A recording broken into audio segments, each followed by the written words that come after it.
So students, this video is to give you more clarification about the practical session of amylase activity. So in our practicals, we have two experiments related to amylase activity. One is qualitative assay of amylase. The second is quantitative assay of the amylase enzyme. So during qualitative assay, we will just look for whether a microorganism is secreting amylase or not. Here we will know only whether amylase enzyme is present or absent. So which is qualitative assay. So coming to the quantitative assay, you need to determine the amount of amylase enzyme present in the given sample. It means you have to say how much of the amylase enzyme is present in the given sample. So the qualitative assay I have already explained you in the video. Now this video is made to give more emphasis on the quantitative estimation of the amylase in a given sample. So before going to the amylase activity calculation, you should first understand what is an enzyme activity or how exactly the enzymes are quantified or expressed. You know that things are bought in cages. Like if you want to weigh something, you weigh in terms of cages or grams or mg. Similarly, if you want to measure any length, you will measure either in terms of centimeters or in terms of inches, etc. Similarly, if you want to measure the enzyme activity, you will measure in terms of units. 1 unit of enzyme activity or 1 unit of enzyme is equal to 1 micromole of the product produced in 1 minute of time, or you can simply say per unit of time. Try to understand this properly. 1 unit of enzyme is equal to 1 micromole of product produced by that enzyme in 1 minute of time. So you can also say like this: the amount or the micromoles, the number of micromoles of the substrate that is converted into product per unit time. Say for example, in case of the amylase activity, starch will be our substrate and glucose is the product that we expect. So here you need to know how much amount of glucose, how many micromoles of glucose are produced in 1 minute, so that you will come to know how much is 1 unit of the enzyme, that is amylase enzyme. So before we calculate the micromoles of glucose produced by the amylase activity, let me clarify you about micromoles. What are these micromoles? You know, kg can be converted into grams when you divide kg by 1000. Similarly, you know grams can be converted to mg when you divide gram by 1000. Similarly, mg can be converted to microgram when you divide mg by 1000. Now, mu g, I mean micrograms, can be converted to micromoles by dividing the mu g divided by molecular weight of the product. Okay, means if you are having 100 mu g of glucose produced, divided by molecular weight of the product, I mean molecular weight of the glucose, will give you the result in micromoles. Hope you understood this.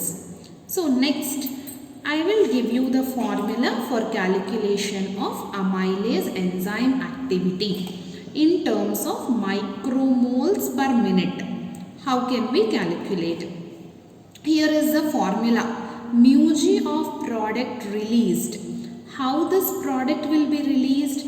This product will be released when the substrate is acted by the enzyme. Okay, substrate is converted to product in the presence of enzyme, and this product concentration you get in mu g. Okay, that is mu g of product released into 1000 divided by molecular weight of the product.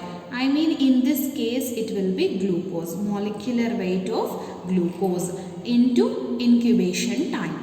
This is how you can calculate the enzyme activity in terms of micromole per minute, which is nothing but 1 unit of enzyme. This is the formula.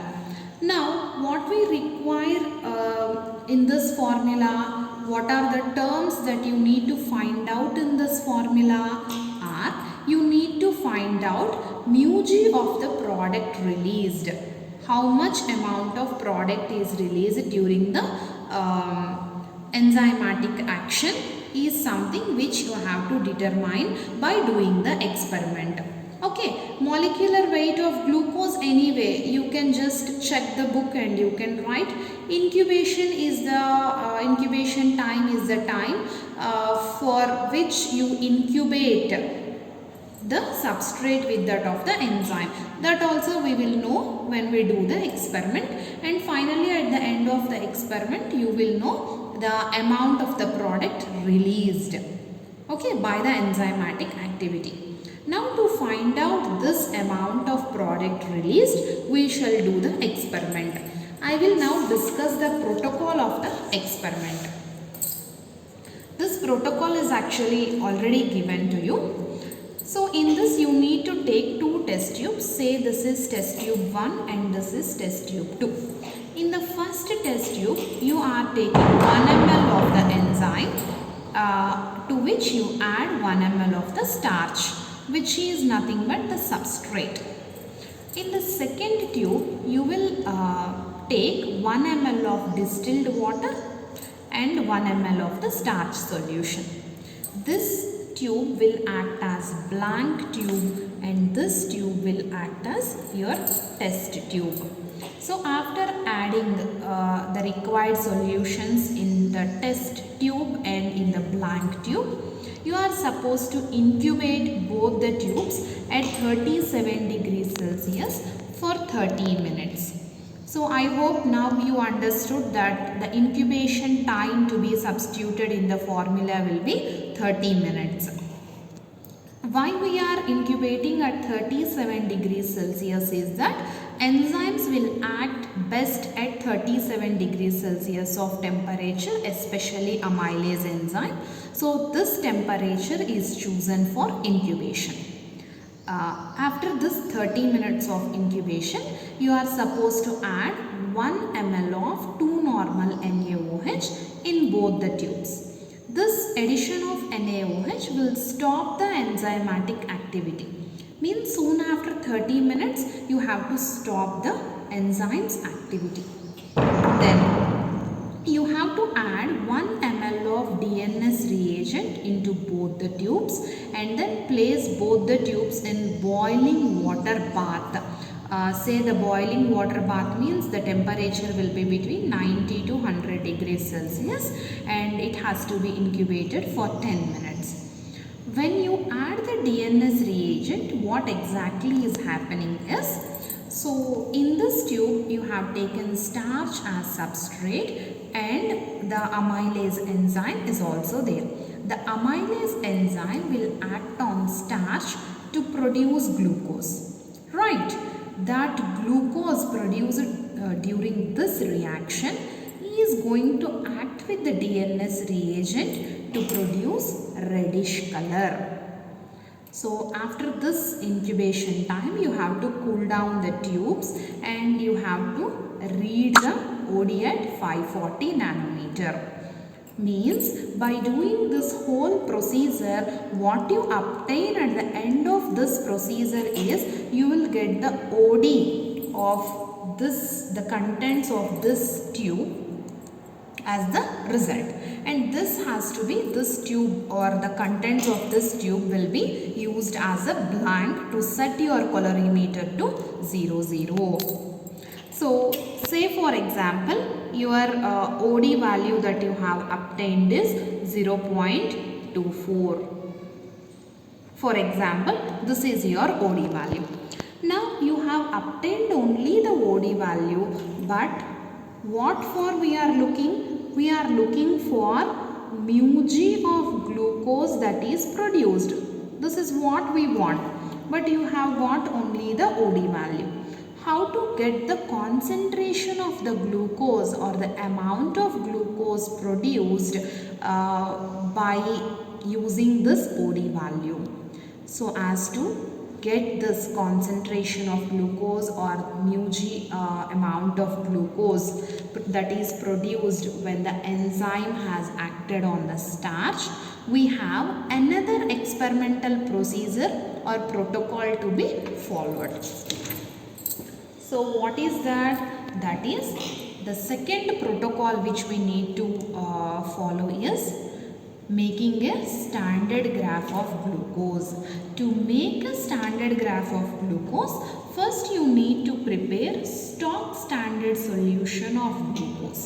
Generally the stock standard solution of glucose prepared will be with the concentration of 1 mg of glucose per 1 ml of water. Okay, so say for example if you require 10 ml of this stock standard, you can add 10 mg of glucose powder to 10 ml of water. Similarly, if you want 100 mg, you can add 100 mg in 100 ml of water. So in this way you can prepare whatever the quantity of stock standard required by you, depending on the number of tubes that you are going to take. So finally, whatever it may be the quantity that you make, the concentration remains the same. The concentration is 1 mg per 1 ml. You know that 1 mg is equal to 1000 mu g. Okay, means in 1 ml 1000 mu g is present. So assume if you are picking up 0.1 ml from this 1 ml, in the 0.1 ml volume you will have 100 mu g. This is very important to understand. 1000 mu g is present in 1 ml. It means that in 0.1 ml 100 mu g of glucose is present. In that way, in 0.2 ml 200 mu g is present. In 0.3 ml 300 mu g is present, so on. Okay, now what we have to do? You have to distribute various volumes of the stock standard glucose into different test tubes. You need to take a series of test tubes, maybe 11 test tubes you will be taking. In the first test tube, volume of glucose taken is 0.1 ml. You need to make it up to 1 ml by using distilled water, means you add 0.9 ml of distilled water. Okay, so now in this tube that has 0.1 ml of stock glucose and 0.9 ml of distilled water, the concentration of glucose will be 100 mu g. How this 100 mu g has come? It has come from this calculation. In 0.1 ml you have 100 mu g. Here when you take 0.1 ml, concentration will be 100 mu g, because remember distilled water does not contain any amount of glucose, and the distilled water will not contribute to the concentration of glucose. It will not contribute. So in this way you will write the concentration of the glucose present in each of the test tubes, and you will make a tabular column. Okay, and you will take these tubes, and these tubes you will also add 1 ml of DNS reagent in all the tubes, and these has to be incubated in boiling water bath for 10 minutes. After incubation, you have to make up the volume to 10 ml. It means that here you already have 1 ml of the mixture of these two, and you have 1 ml of DNS reagent, means already 2 ml is there in each of your test tube. Making up to 10 ml means in each of the test tube you are supposed to add 8 ml of water. Okay. Then you also maintain a blank where standard glucose is not taken, but distilled water 1 ml is taken, and here the concentration of glucose in the blank is nil. There is no glucose in it. Now after incubation, and you have to make it up to 10 ml, and you need to take the OD values again at either 520 or 540 nanometer. You will take the OD values. Say these are your OD values. For suppose I just wrote some OD values. What you can do with these OD values now? Here you know the OD values, and also you know the corresponding concentration of glucose. This you already know, and this you have found out just now. You need to plot a graph now by taking the concentration of glucose. Say something like you have 100, 200, 300, 400, 500, so on x-axis, and the OD values, say you can take like this 0.5, 0.1, 0.15, 0.20, something like that. You can take OD values here, and you must plot a standard graph. Generally the standard graphs, you get a linear line, you get a straight line. This is because here you took the concentrations in an increasing manner. Okay, the difference between two tubes, the concentrations of one tube to another tube is a constant difference. So you need to always get a linear line which can be which will start from the zero. Okay, so what to do with this graph now? Why we have plotted this graph is, look here, you have got an OD value at the end of your previous protocol, that is 0.24. Now here you need to check where your 0.24 is coming. Say if it is somewhere here, you can understand, see, you can understand the concentration of the glucose when you know the OD value from the standard graph. Say for suppose 0.24 is somewhere here, I can just drag a line, I can just drop a line to find out the concentration that is present on the x-axis. Means from this we came to know the concentration. Say for suppose the concentration is 450 mu g. 450 mu g of glucose is released. Now why we require this? We require this to substitute in this formula. Now I want you all to substitute 450 mu g here in the formula, then into 1000 divided by, check the molecular weight of glucose and substitute here, and incubation time is 30 minutes. When you substitute all these values and do the calculation, you will reach at the enzyme activity.